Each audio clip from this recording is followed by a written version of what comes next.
paycheck covered the house and both girls' braces. It is steady work with a real pension at the end. Hold on to that pension. It matters later in this.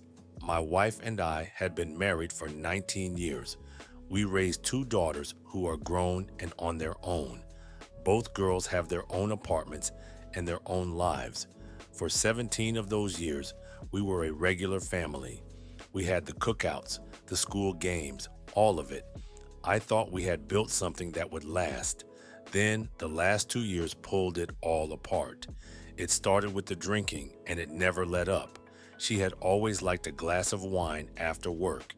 Then a glass became most of a bottle every night. Then the bottle became something she hid from me. I found them in the laundry room and the garage. I found one tucked behind the spare tire once. I found a couple in the back of her closet, too. She had little hiding spots all over the house. Finding them became a sad sort of routine for me. I started counting the bottles in the recycling bin. Some weeks there were more than I wanted to believe. We fought about it more times than I can count. I begged her to talk to somebody, anybody, about it. She swore up and down that she had it under control. She did not have it controlled, and we both knew it. Every promise to quit lasted about a week at best. Then a hard day would hit and the bottle came back. I am not telling you this to paint her as a monster. The drinking was a sickness, and I understand that now, but she would not reach for a single ounce of help. That was the part that wore me down to the bone. I poured bottles down the drain more nights than I can say. She would just buy more on the way home the next day. I would lie awake listening for her to climb the stairs. I was scared she would fall, or worse, on those nights. A marriage can run on fear for only so long. I tried everything I could think of to reach her. I found her a counselor once and made the call myself. She went to one session and never went back again. I offered to go to anything with her, anywhere. She told me she was not the one with the problem. By then, the wine was running the whole house. Around that same time, she found a new circle of friends. They were all single women or freshly divorced. Every week they had what she called their girls' night. It was the one thing she never missed, no matter what. We would have our own plan set for a weekend. Then the girls would call and she would cancel on me. She picked girls' night over me more times than I can say. She picked it over our own daughters too, more than once. One daughter had a birthday dinner she skipped for it. Her girl sat there staring at an empty chair. She would come home at 2 in the morning some nights. She would sleep through her alarm and call in sick. Her boss had started to notice, and so had I. I should have seen what all of that was telling me. A steady woman does not toss her family aside for drinks. Something else was pulling her out that door each week. I just would not let myself look at it head on. Part of me was just too tired to go digging. Between the early shifts and the fights, I was worn out. It is easier to believe a story than to lose your wife. So I took the story she handed me, and I held on. One of those friends was different from the rest. She had been divorced and pretty lost for a while. Then she got back with an old boyfriend and steadied out. She started pulling away from the late nights and the bars. Keep her in mind, because she comes back into this. At the time, I just thought it was nice she settled down. I had no idea she would be the one to open my eyes. Here is the part where the whole thing came crashing down. I have never bounced a bank account in my life. We always kept a cushion in the checking, no matter what. Then one afternoon, the bank sent an overdraft notice. The account was overdrawn by $318, which floored me. I sat there certain it had to be some kind of mistake. So I logged in and pulled up the last 2 months. What I saw on that screen was not a mistake at all. There were cash withdrawals almost every single week. 200 here, 160 there, late at night. There were bar tabs all over the place. Every one of them fell on one of her girls' nights. I printed the statement and read it at the counter. I went down the column with a pen, line by line. Each charge was a small thing all on its own. Together they spelled out a life I did not know about. I am not a numbers genius, but a pattern is a pattern. Same nights, same town, same kind of charge every week. The bank notice did what 2 years of asking could not. It put the proof right there in black and white. My first thought was the drinking had gotten worse. I figured she was throwing cash around at some bar. We had the worst fight of our marriage that night. I set the statement on the counter and asked about it. She said the girls like to spot out that way now. She said I was spying on her and being controlling. She flipped it around and made me the bad guy. That was her move whenever the truth got too close. I had spent 2 years being the bad guy for asking. I was done being the villain in that house. A man can only carry that role for so long. It turned into a screaming match, and she walked out. She went out that very night on a work night alone. I stayed up until 2, and she still was not home. When she came in, she could barely find the door. I helped her to bed, and I did not say a word. But something in me had already gone quiet and cold. A few days later, that one friend reached out to me, the one who had gotten her own life back on track. She asked to meet me for coffee away from everybody. She looked sick over whatever she had come to say. She told me she had seen my wife out with a man, not once, but week after week at that bar out there. She said the girls' night group had not met in months. She said she could not sit on it with a clear heart. She had a second chance now and would not cover a lie. She said she had wrestled with telling me for weeks. She said if it were her, she would want to know. I could tell it cost her something to sit there. Old loyalty and new conscience were pulling at her. Conscience won, and I will always respect her for it. She told me she had been where my wife was now. She said somebody once told her the truth and saved her. She was just passing that hard favor along to me. She said she was sorry to be the one to tell me. I thanked her and I kept my face as still as stone. Inside, the last piece had just clicked into place. The cash, the bar, the canceled nights, the man. It all lined up into one ugly picture at last. I am not a man who goes looking for trouble. 19 years and I had never once followed her. But a thing that big does not let you sleep at night. I had to see it with my eyes before I made a move. The next week, I told my crew boss I needed a morning. Then I did something I am not proud of, but I had to. I followed her when she left for her girls' night. She did not go downtown and she did not meet any girls. She drove straight to that bar where she supposedly was meeting this guy. A man was waiting for her right there at the door. He put his arm around her like he owned her. They went inside together like a couple, not friends. My hands were steady on the wheel, which surprised me. I think a part of me had already grieved it. I sat in the lot and felt the marriage end for good. My friend had told me true, down to the last detail. There was no more room left to doubt any of it. The bar, the man, the mornings, all of it was real. I had wanted her to be wrong more than anything. She was not wrong, and now I had to face it. I did not honk and I did not yell. I just watched. Then I drove to the yard and ran my route. The next morning, I researched a few attorneys and called one. The retainer was $6,000, which stung, but I paid it. The first thing he asked was, "What brought me in today?" I told him, "I believe my wife is cheating," and one of her friends confirmed it. I told him I wanted what was rightfully mine, and her, little as possible. Then I told him all of it, the drinking and the man.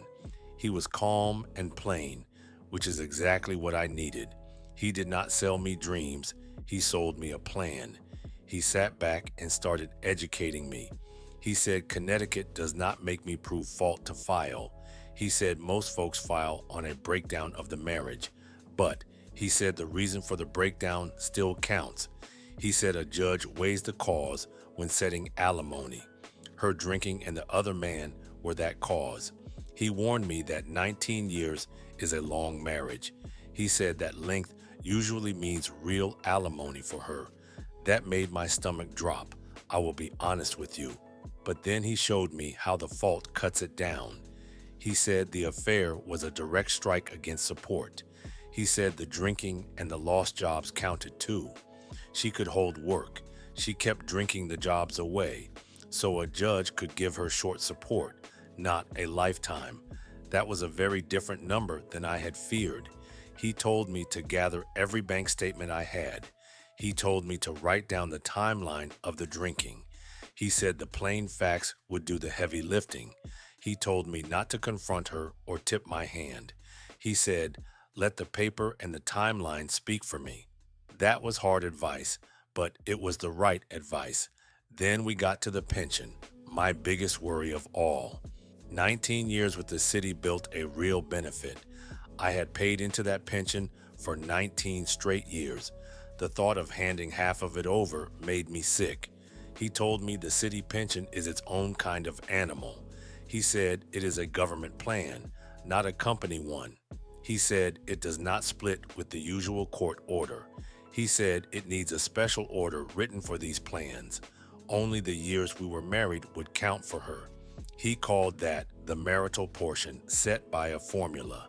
The math put my married years over my total service years. He said I could fight to keep the whole pension instead. I could trade her the house equity to hold on to it. But I wanted that house, so we let her take a share. Here was the catch that mattered for her later on. That share would not pay her a cent until I retire. On paper, she got a piece. In hand, she got nothing yet. I will be honest, that part did not feel like revenge. It just felt like the cold math of 19 years. A whole marriage came down to a formula on a page. I told the lawyer to file, and he filed that week. He said to keep the drinking and the man in my pocket. He said we would lay it out if she fought the support. She was served at the house on a quiet afternoon. She called me for what seemed like 1,000 times. I didn't respond at all. Then she sent text messages, didn't respond to those either. She said the man was only a friend from the bar. She said the drinking was just stress and she would quit. I had heard that quitting promise 100 times. I simply told her I was done, and the lawyer was her contact now. She tried the tears, and then she tried the anger. Neither one moved me the way it used to. 2 years of broken promises had burned all that out. What was left in me was just a quiet, settled no. The man she chose was welcome to whatever came next. The divorce took about 9 months. Her lawyer pushed hard for long-term alimony at first. He leaned on the 19 years we had been married. But my lawyer laid the cause of it all on the table. He showed the pattern of the drinking over 2 years. He showed she lost 2 jobs to the bottle, not bad luck. He brought in the friend who had seen the affair. That testimony landed harder than anything else did.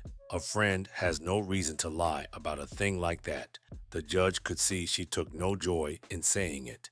The judge listened and then made his decision. He weighed the cause of the breakdown, like the law says. He gave her support for 2 years and not for life. It came to $900 a month, and then it stops cold. She had been counting on a whole lot more than that. He gave her the marital share of the city pension. That share has to wait until the day I retire. I kept the house, my paycheck, and my routine. I did not feel any triumph in there, just relief. On paper, it was fair, and fair was all I wanted. I did not go in there trying to leave her with nothing. I went in to protect the life I had built for myself. The house, the pension, the quiet, the years of work. Here is where the title of all this comes true. The man from the bar did not stick around for long. Once it was out in the open, he simply vanished. I have seen people who cheat, and it rarely ends well for them. Our daughters had already pulled away from their mom. 2 years of the chaos had worn them down to nothing. They love her, but they could not live in the storm. So she did not have the girls to fall back on either. That one good friend had her own life now, not this. The 2-year support came to $900 a month, and no more. That does not cover much once the drinking takes its cut. The pension share will not pay her until I retire. That is years away and does her no good right now. She went from a friend's couch to a rented room. Last I heard, she was in a weekly motel. The rate there runs $340 a week for one small room. I heard about the motel from a cousin of hers. He said she was not doing well out there at all. The single friends had drifted off one by one. A crowd like that scatters when the fun runs dry. Nobody throws a party for a woman who is sinking. I will not pretend that news made me happy. There is no winning when a family ends like this. I built that family with her over 19 years. Watching it burn down was nobody's idea of a win. But I could not set myself on fire to keep her warm. She picked girls' night over her family for 2 years, and in the end, the nights out were all she had left. A lot of my friends ask me how I feel right now. I begged that woman to get help for 2 solid years. I sat in 2 meetings meant for the families myself. I learned you cannot want it more than they want it. You guys who have loved someone like that already know it. I did everything in this world but drink the bottle for her. In the end, she picked the nights out over all of us. The house is quiet now in a way I had forgotten. I cook a real dinner and my sleep has gotten better, and I have started going to the gym again. My daughters come around on the weekends again. I had them over for a big dinner just the other week. My girls laugh at that table again, and that is everything. That is something the chaos has stolen from all of us. I think about that overdraft notice every now and then. A slip of paper over $318 cracked the whole thing open. And I think about the friend who would not stay quiet. She climbed out of that life and reached back for me. That is the one bright thread in this whole mess. One person chose the truth when it would have been easier not to. From what I was told, most women won't squeal on their friends, but this woman was in a different place mentally. I sent that friend a gift card to thank her later on. I told her she gave me back years of my life. She wrote back that she was just paying it forward. That is the kind of person I want around me now. She said it was just girls' night every single week. It was never girls' night, and deep down, I always knew. I picked divorce the day I stopped believing the lie, and that one choice handed me my whole life back. I was told she was homeless for a month because she ran out of money. The alimony didn't kick in right away. Well, in my opinion, not every story will end with the betrayed spouse cleaning up. Some people will say, just don't get married in 2026. It's not the same. Times have changed, and it seems marriage has taken a back seat. Being in love, in some cases, could be detrimental to you financially.